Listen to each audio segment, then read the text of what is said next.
আজকে কত ফুলের গাছ আমাদের পাড়াতে আসলো একটা কাকু ভ্যানে করে নিয়ে। তো কত সুন্দর সুন্দর ফুল তোমাদের কাছে দেখাবো, তো ভিডিওটা শেষ পর্যন্ত দেখো, খুবই ভালো লাগবে। রাধে রাধে, সকলকে জানাই আমার চ্যানেলে অনেক অনেক স্বাগত। আশা করি আপনারা সকলে খুবই ভালো আছেন, আর আপনাদের আর গোপালের আশীর্বাদে আমিও ভালো আছি। তবে একটু শরীরটা খারাপ, সকাল থেকে শরীরটা একটু অসুস্থ আছে।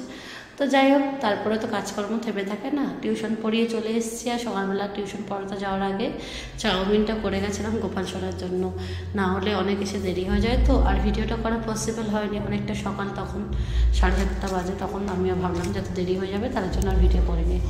আর এদিকে পাড়ায় বেরিয়ে দেখছি যে কাকু এসছে, আর কাকু কত সুন্দর সুন্দর ফুলের গাছে চারা নিয়ে এসছে, দেখো তোমরা। আর এই আম গাছ নিলা সবাই নিচ্ছে, আমি বলছি 30 টাকা করে। ওকে আম গাছ নিয়েছো? তারপরে লাস্টে বললো যে 3টে জামাই ষষ্ঠী হবে। এই আম না জামাই ষষ্ঠী না হলে এনাকে ফেরত দেওয়া হবে। কোনটা? ওটা কথাই তো বললাম। এ দাদা, ও তো 40 যা নেবে 40। দাঁড়া দাঁড়া, বলো 30 টাকা করে দাও। ও গু, গোলাপের চারাগুলো 30 টাকা করে দাও না।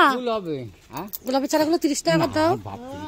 ওরম করে কেন? শিকরপুর আমরা যাই তো কাকু। ও যাও না, তুমি তো আসো তো আবার বেশি নিয়ে ওখানে। আবার কেনারে 28 টাকা।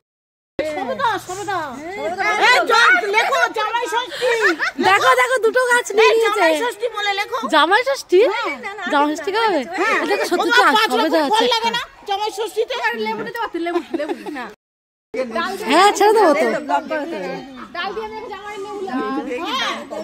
দাও না, 30 টাকা করে নাও না, দুটো নিয়ে এরকম করো কেন? এই দেখো, 2 টাকা 3 টাকা লাভ। হ্যাঁ ও খাতে বলো না, আমরা জানি না।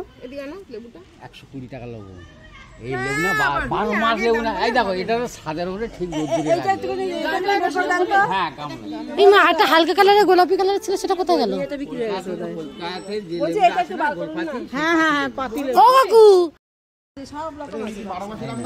3টে নিলে 100 টাকা হয়। হ্যাঁ হ্যাঁ হ্যাঁ, 3টে 100 টাকা বলছে। এই সবাই নিয়েছে। ওইটা না কিন্তু এই যে এটা ডিপ হলুদ, তাই কাকু? বুলটিটা গেছিল শাশুড়ি অনেক। শোনো, যাদের ফুলের নেশা তো তাদের জীবনে ফুলের গাছ নিয়ে পোষাবে না। আমার মায়ের আর জীবনে পোষাবে না। তুমি জানো প্রত্যেকদিন বাজারে যায় সেই পাতাবাহারি গাছের কালার। তো তোমরা দেখলে কত সুন্দর সুন্দর গাছ এসছে পাড়াতে। আমার মা 3খানা গোলাপ গাছ নিয়ে নিয়েছে, আর এই জন্যই কাকিমাকে আমি সকালবেলা যাওয়ার সময় বলছিলাম যে মাকে ডাকবো না, দেখলেই আমার মা গাছ নেবে। তো যাই হোক, আমার মা দুপুরবেলা এই সকালবেলা খাচ্ছিল টেবিলে বসে বসে, আর রাস্তা দিয়ে গাছটা যাচ্ছিল, আমার মায়ের চোখে পড়েই গেল। তারপর মাকে দিয়ে আমি বাধ্য হয়ে চলে গেলাম। তো 3টে গাছ 100 টাকায় দিল। তো তারপরে আমি কিনে নিয়ে চলে আসলাম বাড়িতে, আর এসে ভাবলাম যে এটাকে ছাদে নেবো না, এটাকে নিচের জানলাটায় রাখবো। তো মা বললো হ্যাঁ ঠিকই বলেছিস, 1 সপ্তাহ তো টাইম লাগে পরিবেশের সাথে মানিয়ে নিতে। তো টবে দেওয়ার আগে এটা নিচেই থাক, পরে ওটাকে টবে দেওয়া যাবে। আর তারপরে দেখো চলে গেলাম আমি আবার কাজে। আমার অর্ধেক রান্না হয়েছে, আর এদিকে আলু ভাজা করছি, আর ডাল সিটি মেরে নেবো প্রেশার কুকারে। আজকে তেমন কিছু আয়োজন নয়, শরীরটা একটু খারাপই আছে, আজকে পেটের যন্ত্রণা করছে খুব একটা।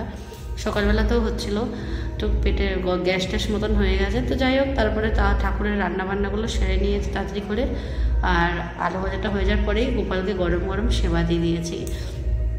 আর আজকে একটু মিষ্টি নিয়ে এসেছিলাম পড়াতে যাওয়ার সময়, তো একটু মিষ্টি ফুলের মালা সব নিয়ে এসেছিলাম।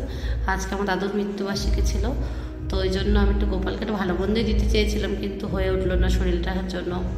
তো যাই হোক, শরীরটা একটু খারাপ ছিল বলে আমি আর বেশি কথা না বাড়িয়ে গোপালকে সেবা দিয়ে দিয়েছি, আর দেওয়ার পর আমিও সেবা নিয়ে নিয়েছি। আর আজকে আবার আমার দিদিগণ আসবে, আমার দিদিগণ বললাম এই কারণে, দিদিরা আসবে ওই জন্য। তারপরে মা দুপুরবেলা খাওয়া দাওয়া করে রেডি হয়ে যে অটো নিয়ে চলে যাচ্ছে। আর আমিও তারপরে মা চলে যাওয়ার পরে এসে উঠোনে হাত দিয়ে ঘর বাড়ি পরিষ্কার করে নিলাম। আর এই যে সন্ধ্যাবেলা সন্ধ্যা দিয়ে গোপালকে এবার আরতি করতে বসবো। তো এরপরে আমি আর বেশি ভিডিওটা বড় করলাম না, জানি যে তোমরা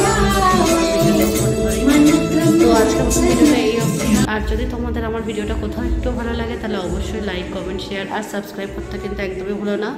আর অবশ্যই আমার পাশে থেকো। ততক্ষণের জন্য রাধা মাধবের কৃপায় সকলেই ভালো থেকো। রাধে রাধে, শুভরাত্রি, জয় শ্রীরাম।